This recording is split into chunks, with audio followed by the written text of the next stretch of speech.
Στις αρχές Σεπτεμβρίου, το Ίδρυμα Σταύρος Νιάρχος ανακοίνωσε σε συνεργασία με το Υπουργείο Υγείας την πρόθεσή του να προχωρήσει σε σημαντικές δωρεές στον τομέα της υγείας στην Ελλάδα, αρχικού προϋπολογισμού που αναμένεται να υπερβεί τα 200 εκατομμύρια ευρώ. Οι νέες δωρεές περιλαμβάνουν αρχικά τα εξής έργα: την ανέγερση και τον εξοπλισμό νέου κτηρίου για το Γενικό Νοσοκομείο Κομοτηνής, τη δημιουργία νοσοκομείου Πέδων Θεσσαλονίκης, την ανακατασκευή του κτηρίου των αδελφών νοσοκόμων στο νοσοκομείο Ευαγγελισμός με σκοπό να λειτουργήσει ως έδρα της Πανεπιστημιακής Νοσηλευτικής και την ενίσχυση της δυναμικότητας και της αποτελεσματικότητας των αεροδιακομιδών του ΕΚΑΒ.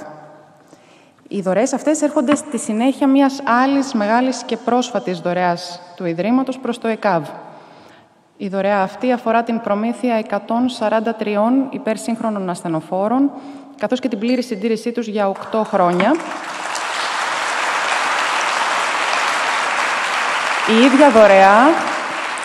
Η ίδια δωρεά προς το ΕΚΑΒ περιλαμβάνει και την ψηφιακή αναβάθμιση του επιχειρησιακού του κέντρου και έχει ύψος 14 εκατομμύρια ευρώ. Θα είδατε, μπαίνοντας στην αγορά του Κέντρου Πολιτισμού, τα 4 από τα πρώτα αυτά ασθενοφόρα που παραλαμβάνονται αυτές τις μέρες. Πρόκειται να διατεθούν μέσα στο επόμενο διάστημα σε όλη την επικράτεια. Σας προτρέπουμε λοιπόν πρώτοι να τα επισκεφτείτε για καλό σκοπό και να τα δείτε από κοντά μετά το τέλος της παρουσίασης. Η νέα αυτή δωρεά των 200 εκατομμυρίων έρχεται επιπλέον σε συνέχεια και άλλων σημαντικών δωρεών που έχουν υλοποιήσει συνεργάτες μας στον τομέα της υγείας σε βάθος χρόνου. Ενδεικτικά, σε συνεργασία με τον Οργανισμό Αναγέννηση και Πρόοδος, το ανέφερε και ο κ. Κουλουβάρης προηγουμένως, δημιουργήσαμε τις κινητές ιατρικές μονάδες, οι οποίες προσφέρουν προγράμματα υγειονομικής φροντίδας σε κατοίκους νησιών και απομακρυσμένων περιοχών σε όλη την Ελλάδα. Έχουν ήδη πραγματοποιήσει 29 αποστολές. Με άλλη δωρεά, ύψους 16 εκατομμυρίων ευρώ, προχωρούμε στην αντικατάσταση 7 γραμμικών επιταχυντών σε δημόσια νοσοκομεία της χώρας. Ενώ λίγα χρόνια πριν, άλλη δωρεά του Ιδρύματος αναμόρφωσε πλήρως όλες τις μονάδες εντατικής θεραπείας παιδών στη χώρα. Και άλλα πολλά. Παρακαλούμε να έρθουν στη σκηνή ο Υπουργός Υγείας, κ. Ανδρέας Ξανθός, ο Αναπληρωτής Υπουργός Υγείας, κ. Παύλος Πολάκης και ο Πρόεδρος του Ιδρύματος Σταύρος Νιάρχος, κ. Ανδρέας Δρακόπουλος, για τη συζήτηση που ακολουθεί. Ο κ. Δρακόπουλος βρίσκεται στην Ελλάδα για λίγες ημέρες, με αφορμή την εκδήλωση αυτή, πρωτού επιστρέψει στη Νέα Υόρκη. Θα ξεκινήσουμε με τις σύντομες τοποθετήσεις των 3 ομιλητών μας και στη συνέχεια θα κινηθούμε στην κατεύθυνση του διαλόγου μαζί σας, βάσει και των ερωτήσεων που μας έχετε ήδη στείλει. Πριν από 2 μέρες απευθύναμε μια ανοιχτή πρόσκληση από τα μέσα κοινωνικής δικτύωσης του Ιδρύματος. Σας ζητήσαμε να μας στείλετε ερωτήσεις για την συζήτηση που ακολουθεί. Έχουμε λάβει κάποιες πρώτες ερωτήσεις. Θα είναι η αρχική βάση για την κουβέντα. Και φυσικά μπορείτε να συνεχίσετε να μας στέλνετε τις ερωτήσεις σας στο γνωστό σύνδεσμο www.snf.org/questions. Κύριε Δρακόπουλε. Ευχαριστούμε, Ρένια. Γεια σας και ευχαριστούμε που έχετε έρθει σήμερα. Πρώτα να ευχαριστήσω τους υπουργούς που ήρθανε, να ευχαριστήσω όλους στο Κέντρο Πολιτισμού για τη φιλοξενία και επίσης για τη συνεχή συνεργασία. Μίλαγε πριν ο Γιάννης και ο Στέλιος για το τι και το πώς. Αυτό που ήθελα να πω είναι ότι είναι το μυαλό και η καρδιά. Είναι η συνύπαρξη και η συνεργασία. Το έργο αυτό δεν θα βρισκόταν σήμερα εδώ πέρα, πέρα από τα λεφτά, και γι' αυτό ευχαριστούμε όλοι τον αείμνηστο θείο μου Σταύρο Νιάρχο, γιατί χωρίς αυτόν δεν θα υπήρχε αυτό σήμερα. Αλλά πέρα από τα λεφτά είναι η σκληρή δουλειά και η συνεχή συνεργασία, η οποία ήταν απαραίτητη από την αρχή του έργου αυτού και είναι απαραίτητη για τη συνέχεια του έργου αυτού, τώρα που έχει αλλάξει χέρια. Η συνεργασία μας είναι άψογη και γι' αυτό ευχαριστώ όλους στο Κέντρο Πολιτισμού. Το Κέντρο Πολιτισμού είναι ως τώρα η μεγαλύτερη μας δωρεά που έχουμε κάνει στα 21 χρόνια ύπαρξης, και τώρα η νέα μας πρωτοβουλία σαν ομπρέλα, και έχουν γίνει τώρα ήδη 6 τα projects τα οποία μιλάμε, θα αγγίξει παραπάνω από 200 εκατομμύρια, 250, μπορεί και παραπάνω. Το σπουδαίο είναι να γίνει σωστή δουλειά, διαχρονική δουλειά, σε έναν χώρο που είναι όχι μόνο αναγκαίο αγαθό, απλώς είναι αναγκαίο. Αρχίσαμε λοιπόν αυτή τη συζήτηση και ευχαριστώ τον κύριο Ρούσο, τον καθηγητή κύριο Ρούσο, ο οποίος με πείσμα πολύ ήθελε να μιλήσει για τον Ευαγγελισμό και πώς θα μπορούσαμε να βοηθήσουμε στην αναβάθμιση του. Από εκεί λοιπόν άρχισε η συνεργασία μας. Στη συνέχεια κάναμε μία συνάντηση με τους υπουργούς, διότι πάντα όταν κάνουμε κάτι, τους βλέπουμε τους δωροδόχους, όπως είπαν και πριν οι συνεργάτες μου, ως πραγματικούς συνεργάτες και ζητάμε να μάθουμε τι είναι αυτό το οποίο πραγματικά θα έχει τη σωστή απήχηση, ποιες είναι οι σωστές ανάγκες. Βάσει αυτού λοιπόν είχαμε μία άψογη συζήτηση και άψογη συνεργασία και τους ευχαριστώ και καταλήξαμε σε μία ομπρέλα projects οι οποίες ανέφερε η Λένια πριν και για το νοσοκομείο στη Κομοτηνή, η οποία υπολογίζουμε να είναι περίπου 200 κρεβάτια. Μιλάμε για ένα παιδιατρικό στη Θεσσαλονίκη που θα είναι και ογκολογικό, 250 κρεβάτια. Μιλάμε για τον Ευαγγελισμό. Η σκέψη μας ήταν στην αρχή, διότι αν διαβάσει λίγο κανείς την ιστορία, ο Ευαγγελισμός άρχισε από το νοσηλευτικό, από τις αδελφές νοσοκόμες. Και είναι μόνο όταν ήταν και η ανάγκη ότι χωρίς νοσοκομείο, τι να κάνουν και οι νοσοκόμες. Οπότε άρχισε ο Ευαγγελισμός, αλλά με βάση την νοσηλευτική. Και γι' αυτό θέλαμε και έχουμε προτείνει να γίνει καινούριο κτίριο ανακατασκευή και πιο μεγάλο και να μεταφερθεί και η πανεπιστημιακή έδρα. Αλλά αυτό βέβαια μόνο αν μπορεί να γίνει και αν το θέλουν βέβαια για να γίνει. Μετά μιλάμε για τις αερομεταφορές με αεροπλάνα και ελικόπτερα, που θα μιλήσει λίγο παραπάνω και ο κύριος Υπουργός. Μιλάμε για εκπαίδευση, για το τραύμα και τις λοιμώξεις, που μπορεί και ο κύριος Κουλουβάρης να πει λίγο παραπάνω μετά.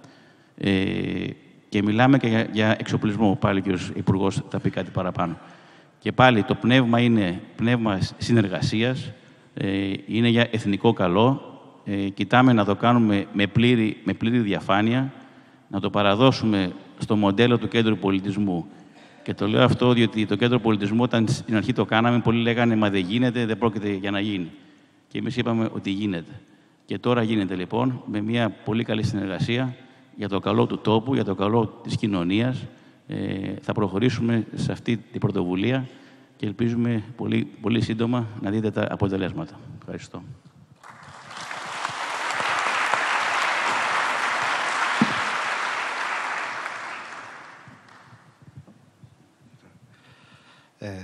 Καλησπέρα σε όλους. Θα ήθελα και εγώ να εκφράσω τη χαρά και την τιμή που είμαστε μαζί σας απόψε.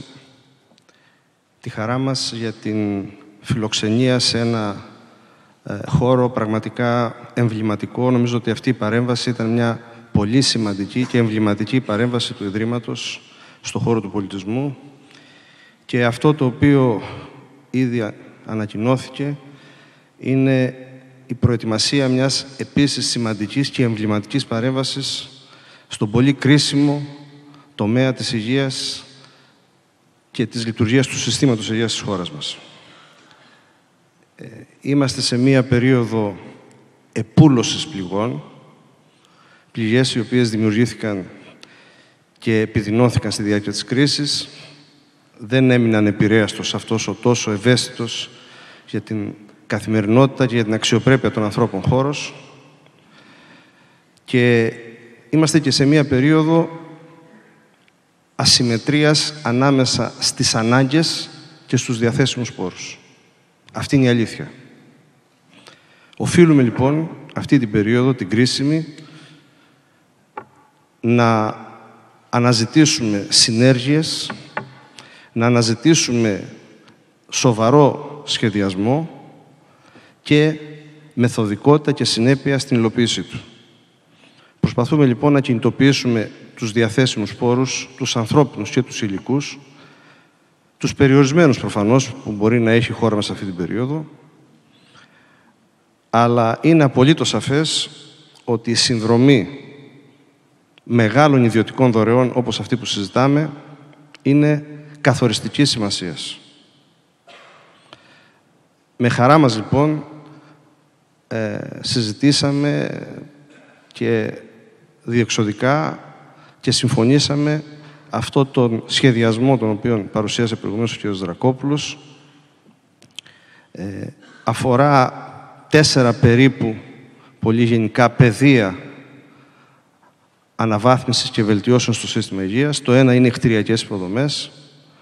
Το δεύτερο είναι η αντιμετώπιση της επίγουσας προνοσοκομιακής φροντίδας μέσω του ΕΚΑΒ, είτε με επίγεια είτε με αερομεταφερόμενα μέσα, την διευκόλυνση των αεροδιακομιδών δηλαδή. Το τρίτο είναι ανανέωση και βελτίωση εξοπλισμού υψηλής τεχνολογίας που χρειάζεται στο σύστημα υγείας. Και το τέταρτο και πολύ σημαντικό επίσης είναι το θέμα της συνεχιζόμενης εκπαίδευσης και της βελτίωσης των δεξιοτήτων του ανθρώπινου δυναμικού του συστήματος. Διότι ξέρουμε όλοι πάρα πολύ καλά, όσοι έχουμε οργανική σχέση με το χώρο της υγείας, ότι τα κτίρια και τα μηχανήματα είναι εκ των όνου κάνευ προϋπόθεση. Είναι κρίσιμη προτεραιότητα για να έχεις αξιοπρεπές επίπεδο υπηρεσιών, αλλά το καταλυτικό στοιχείο είναι το καλά εκπαιδευμένο, συνεχώς μετεκπαιδευόμενο ανθρώπινο δυναμικό. Νομίζω λοιπόν ότι με αυτή την προσέγγιση πραγματικά έχουμε μία επένδυση στην αναβάθμιση, στη στήριξη αναβάθμιση του δημόσιου συστήματος υγείας. Είναι και μια επένδυση ταυτόχρονα και στην κοινωνική συνοχή και στην αξιοπρέπεια αυτής της χώρας. Γιατί πραγματικά οι άνθρωποι την ώρα της αρρώστιας, την ώρα της διακινδύνευσης της ζωής, της απειλής της υγείας, νομίζω ότι θέλουν να αισθάνονται ότι μπορούν να αντιμετωπιστούν με ισοτιμία και με αξιοπρέπεια από ένα καλά οργανωμένο και αποτελεσματικό δημόσιο σύστημα υγείας. Η συνδρομή αυτή λοιπόν είναι εξαιρετική. Θεωρώ ότι είναι μια παρέμβαση αλληλεγγύης, όχι απέναντι στους Υπουργούς Υγείας, όχι απέναντι στην κυβέρνηση. Είναι μια παρέμβαση αλληλεγγύης απέναντι στην κοινωνία και στις ανάγκες των ανθρώπων. Σας ευχαριστώ πάρα πολύ και νομίζω ότι η προοπτική αυτής της συνεργασίας θα είναι ιδιαίτερα ευίωνη. Μας εντυπωσίασε, και οφείλω να το πω αυτό, ο σεβασμός με τον οποίο το Ίδρυμα Σταύρος Νιάρχος εξ αρχής αντιμετώπισε την ανάγκη σχεδιασμού και σεβασμού των προτεραιοτήτων και των ιεραρχήσεων που έχει κάνει το Υπουργείο Υγείας αυτή την περίοδο. Αυτό θεωρώ ότι δημιουργεί πραγματικά κλίμα εμπιστοσύνης και αξιοπιστίας. Αυτό θεωρώ ότι είναι και το κρίσιμο μέγεθος για να πετύχει κάθε δράση αυτή την περίοδο. Να είστε καλά.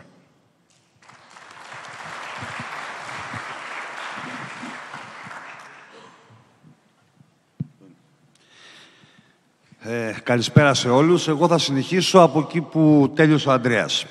Γιατί νομίζω ότι ένα πράγμα που πρέπει να το καταλάβουμε καλά είναι αυτή η συνεργασία η οποία με αυτήν τη συγκεκριμένη δωρεά, την πολύ μεγάλη δωρεά, την εμβληματική δωρεά του Ιδρύματος Σταύρος Νιάρχος προς το χώρο της υγείας, που έρχεται σε συμπλήρωση προηγούμενων δωρεών που είχε κάνει και με τα ακτινοθεραπευτικά μηχανήματα, ακούστηκαν κάποια πράγματα πριν.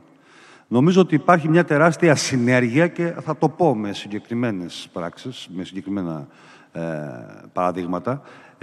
Γίνεται μια συνέργεια της προσπάθειας που καταβάλουμε τα τελευταία 2 χρόνια να ενισχύσουμε το δημόσιο σύστημα υγείας, να ξαναστήσουμε στα πόδια τους κάποια πράγματα μετά από 5 χρόνια διαρκούς αποστελέχωσης και υποχρηματοδότησης.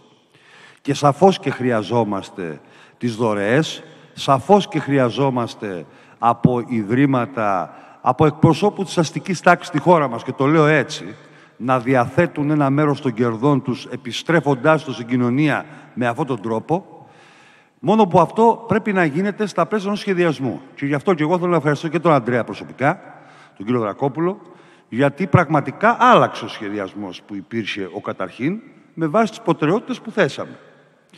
Διότι πραγματικά αυτά που μας λείπανε και που θέλαμε πραγματικά συμπλήρωση ήταν τα εξής. Ναι, θέλαμε νοσοκομείο στην Κομοτηνή, γιατί είναι το πιο παλιό νοσοκομείο της χώρας. Και υπάρχουν και εθνικοί λόγοι που πρέπει να υπάρξει μια παρέμβαση για μια άλλη υποδομή δημόσιου νοσοκομείου εκεί. Σαφώς και θέλαμε νοσοκομείο παιδών που ταυτόχρονα θα είναι και ογκολογικό στη Βόρεια Ελλάδα, η οποία δεν έχει. Και το οποίο έχει εξαγγελθεί αρκετές φορές, υποτίθεται έχουν βρεθεί οικόπεδα, τα οποία όμως ποτέ δεν ξεκίνησε. Τώρα θα γίνει όμως. Επίσης, σαφώς και θέλαμε μια παρέμβαση αυτού του χαρακτήρα, γι' αυτό απάντησα και έτσι πριν στο ψευτοδίλημμα, το τι, το πώς, έτσι, και θα το πω με παράδειγμα. Θέλαμε μια ενίσχυση της δυνατότητας του ΕΚΑΒ για τις αεροδιακομιδές, αλλά και για τις επίγειες διακομιδές. Μπορέσαμε και ξεμπερδέψαμε τον φθινόπωρο του 2015 ένα διαγωνισμό ο οποίος τράβαγε 7-8 χρόνια. Δεν μπορούσαμε να το ολοκληρώσουμε όλον, γιατί θα αναγκαζόμασταν να πάρουμε ασθενοφόρα σε 2 τιμές. Θα παίρναμε 90 με 48.000 και άλλα 90 με 63.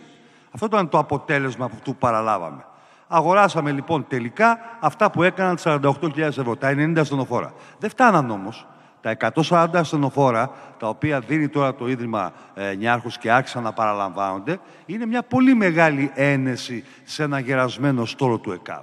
Και παράλληλα συνεχίζουμε εμείς στην προκήρυξη περίπου άλλων 80 ασθενοφόρων με συνεργασία από τις περιφέρειες, 60 είναι μόνο στην περιφέρεια Αττικής και σε άλλες περιφέρειες, Κεντρική Μακεδονία κτλ., που θα συμπληρώσουν και θα αντικαταστήσουν ένα μεγάλο μέρος του γερασμένου στόλου του ΕΚΑΒ. Εδώ είναι μια σαφή συνέργεια. Επίσης, η ιστορία με τις αεροδιακομιδές. Παραλάβαμε γιατί κάποια πράγματα πρέπει να ακούγονται, έτσι, διότι δεν γίνεται τίποτα με παρθενογένεση σε αυτόν τον κόσμο. Κάτι παραλαμβάνεις και κάτι προσπαθείς να αλλάξεις. Λοιπόν, εμείς παραλάβαμε κάποια ελικόπτερα, τα οποία από τότε που αγοράστηκαν δεν υπήρχε σύμβαση συντήρησής τους. Ακούγεται παρανοϊκό, αλλά δεν υπήρχε σύμβαση συντήρησής τους.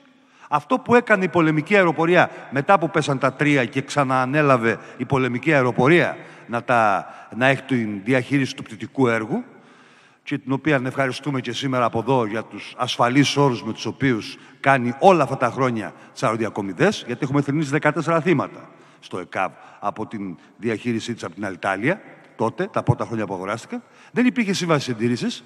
Τα ελικόπτερα συμπλήρωσαν κάποιες ώρες λειτουργίας και κάθισαν.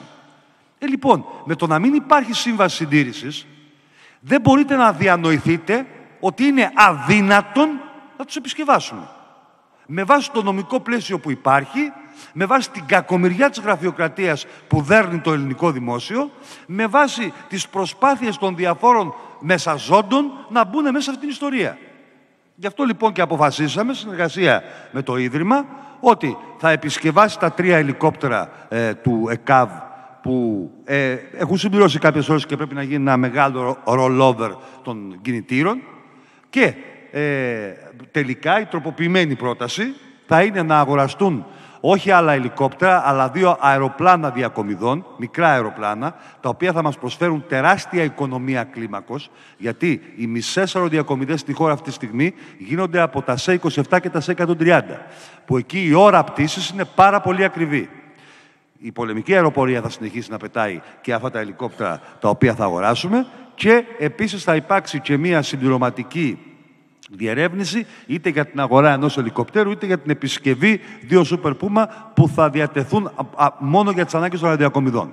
Έτσι, με αυτόν τον εξοπλισμό φτιάχνουμε ένα δίκτυο και αντικαθιστούμε σε επίπεδο πτυτικών μέσων που υπάρχουν σήμερα και χρησιμοποιούμε στα στρατιωτικά ελικόπτερα και στρατιωτικά αεροπλάνα, ένα δίκτυο σε όλη τη χώρα, με βάση στη Σύρο, στη Ρόδο, στο Άκτιο, τη μεγάλη βάση στα Μέγαρα κτλ. Και τις μικρότερες βάσεις στη Χαλκιδική, όπου πραγματικά μπορούμε να έχουμε ταχύτητα στην ανταπόκριση στα αιτήματα τα οποία υπάρχουν για αεροδιακομιδές από γεωγραφικό ανάγλυφο της χώρας μας, το οποίο δεν είναι πεδιάδα, είναι βουνά και θάλασσες και νησιά και που πραγματικά δεν μπορούμε να έχουμε τριτοβάθμιο νοσοκομείο σε κάθε νησί. Επιβάλλεται όμως να έχουμε ένα πολύ καλό σύστημα αεροδιακομιδών αλλά και πλωτών διακομιδών, που εκεί κάνουμε μια άλλη παρέμβαση μέσω προγράμματος ευρωπαϊκού του Ιντερεκ και συνεργασία με το Υπουργείο Εμπορικής Ναυτιλίας για την αγορά 3 πλωτών μέσων, που και αυτά θα μας ανακουφίσουν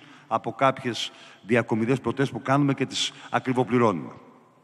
Η τέταρτη παρέμβαση που έχει να κάνει και που και αυτή είναι ένα παράδειγμα συνέργειας, έτσι, έχει να κάνει με τα PET scan, με την ποζιτρονική τομογραφία, ένα μηχάνημα, να το πω έτσι απλά, το οποίο μπορεί να ανακαλύπτει τις μεταστάσεις και τις μικρομεταστάσεις και να παρακολουθεί ασθενείς είτε στην αρχική διάγνωση είτε στην παρακολούθηση της ανταπόκρισης της θεραπείας και να καθορίζει και τις θεραπευτικές αποφάσεις που παίρνονται από τους θεράποντες γιατρούς για τους ασθενείς αυτούς.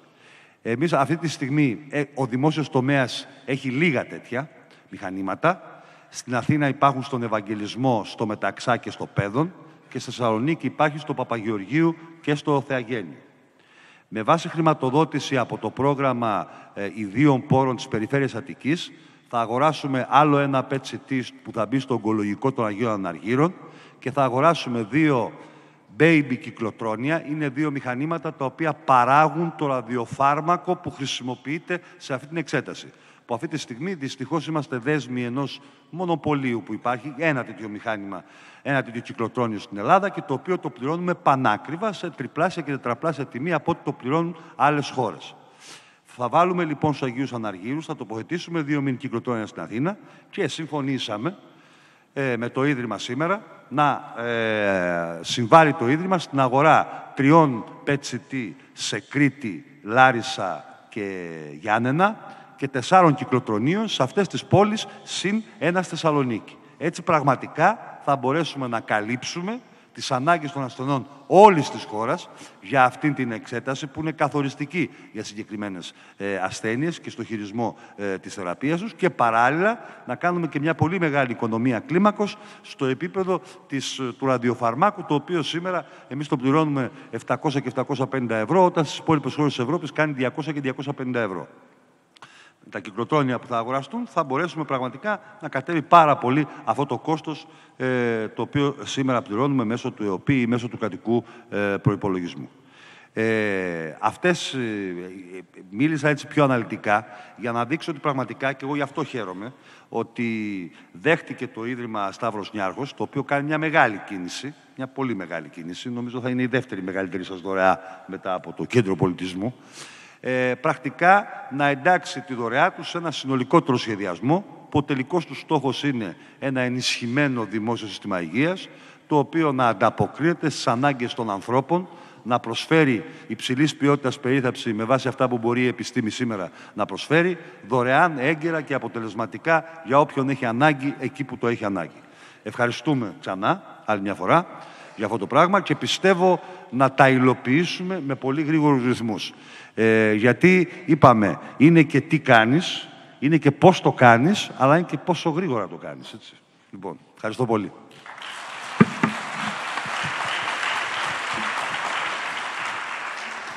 Ευχαριστούμε πολύ τους Υπουργούς.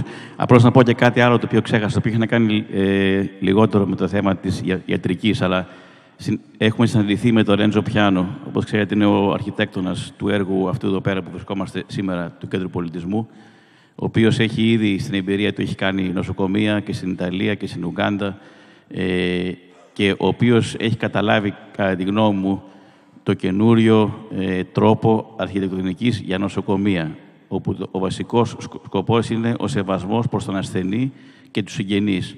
Δεν είναι απλά ένας χώρος τσιμεντένιος με ένα κρεβάτι μέσα. Είναι ένας χώρος ανοιχτός, ο οποίος εναρμονίζεται με τη φύση και σχεδόν δεν καταλαβαίνεις ότι είσαι μέσα στο νοσοκομείο, το οποίο είναι πάρα πολύ σπουδαίο, ειδικά στην περίπτωση των παιδιών, αλλά και όλων των νοσοκομείων. Και ως εκ τούτου θα συνεργαστούμε μάλλον, από ό,τι φαίνεται, και στην Κομοτηνή, για το νοσοκομείο εκεί πέρα και τη Θεσσαλονίκη, και αν προχωρήσουμε και το κτίριο στον Ευαγγελισμό. έχει αναλάβει θα συζητάμε σε πολύ καλό κλίμα να αναλάβει ο Ρέντζο Πιάνο όλα αυτά τα κτίρια, το οποίο νομίζω είναι κάτι τελείως πρωτοποριακό. Ευχαριστούμε.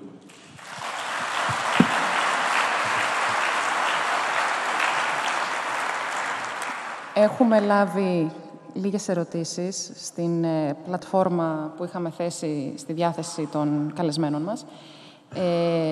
Αν έχουμε τη δυνατότητα και το χρόνο να σας κάνουμε έτσι μια-δυο από αυτές τις ερωτήσεις.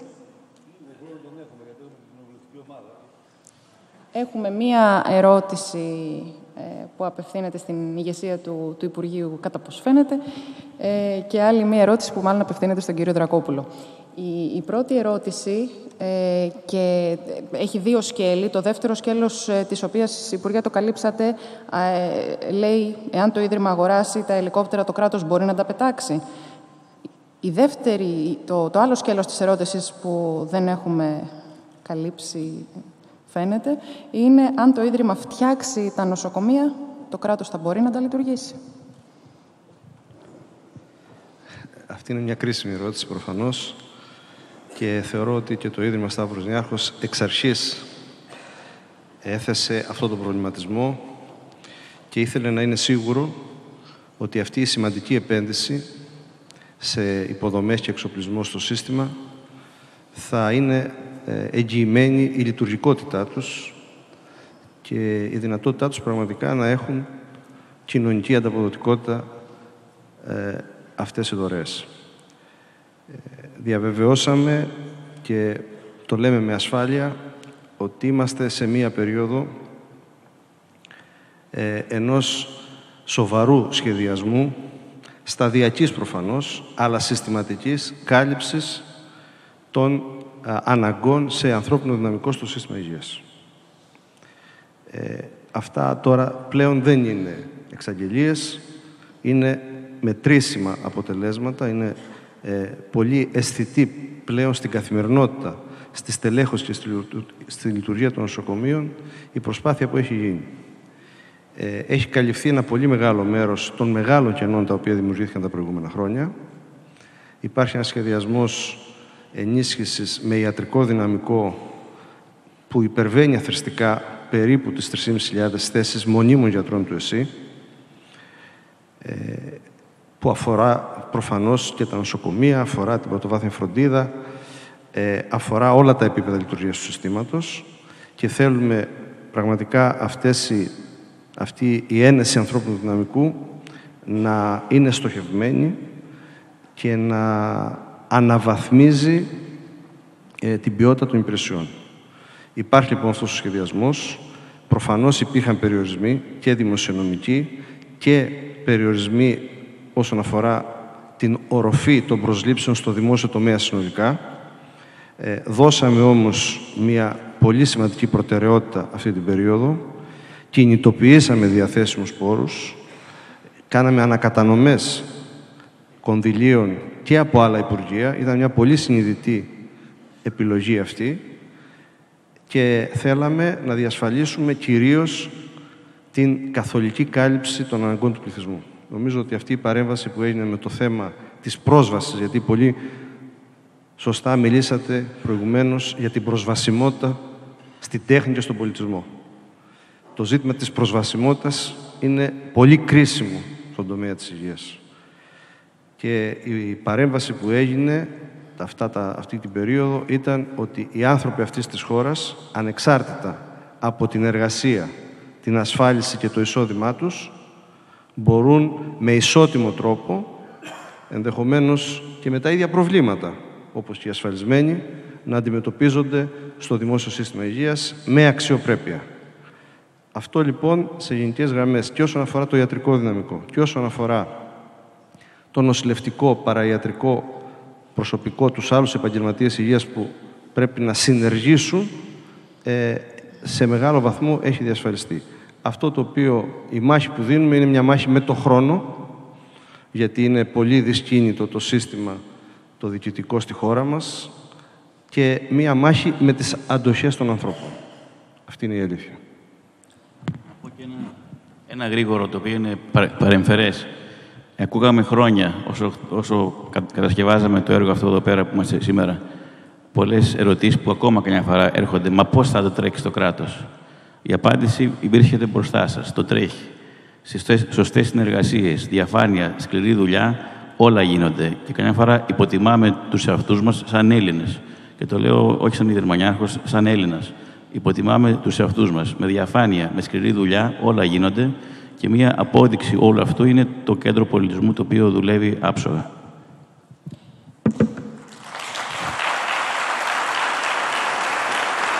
Κύριε Δρακόπουλε, η τελευταία μας ερώτηση ήρθε τις προηγούμενες μέρες μέσα από το κάλεσμα που κάναμε από τα μέσα κοινωνικής δικτύωσης του Ιδρύματος. Το Ίδρυμα Σταύρος Νιάρχος με αυτή τη δωρεά συμπληρώνει ή αναπληρώνει το κράτος? Μάλλον μας έχει παρακολουθήσει όποιος έστειλε την ερώτηση.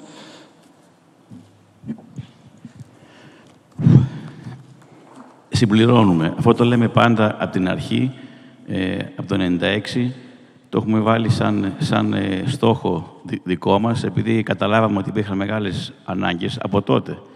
Ότι είναι ένας συνεχής προβληματισμός μας. Ότι δεν πρόκειται ποτέ, και να θέλαμε δεν θα μπορούσαμε. Αλλά δηλαδή είναι για μένα ανήθικο να λέει και κανείς ότι μπορεί να αναπληρώσει το κράτος. Είπα και πριν για συνύπαρξη και συνεργασίες. Ο ρόλος λοιπόν για μένα της φιλανθρωπίας είναι το τρίτο πόδι. Είναι ο δημόσιος τομέας, ο ιδιωτικός τομέας και μετά είναι η φιλανθρωπία. Η φιλανθρωπία απλώς πολλές φορές μπορεί να είναι σαν μια γέφυρα, να γεφυρώνει ανάγκες και να προβληματίζει με την καλή έννοια τις σωστές συνεργασίες. Οπότε αυτό είναι ένα πράγμα το οποίο το έχουμε σαν ιερό. Πάντα συμπληρώνουμε, ποτέ δεν αναπληρώνουμε και να θέλαμε δεν μπορούμε να αναπληρώσουμε και όποιος νομίζει ότι μπορεί να αναπληρώσει έχει πρόβλημα. Σας ευχαριστούμε πολύ. Ευχαριστούμε πάρα πολύ όλους σας που ήσασταν μαζί μας στους πρώτους μας διαλόγους. Οι επόμενοι διάλογοι θα πραγματοποιηθούν καλώς εχόντων των πραγμάτων 21 Δεκεμβρίου. Περισσότερες πληροφορίες θα ανέβουν τις επόμενες εβδομάδες στο site του Ιδρύματος. Σας ευχαριστούμε και πάλι.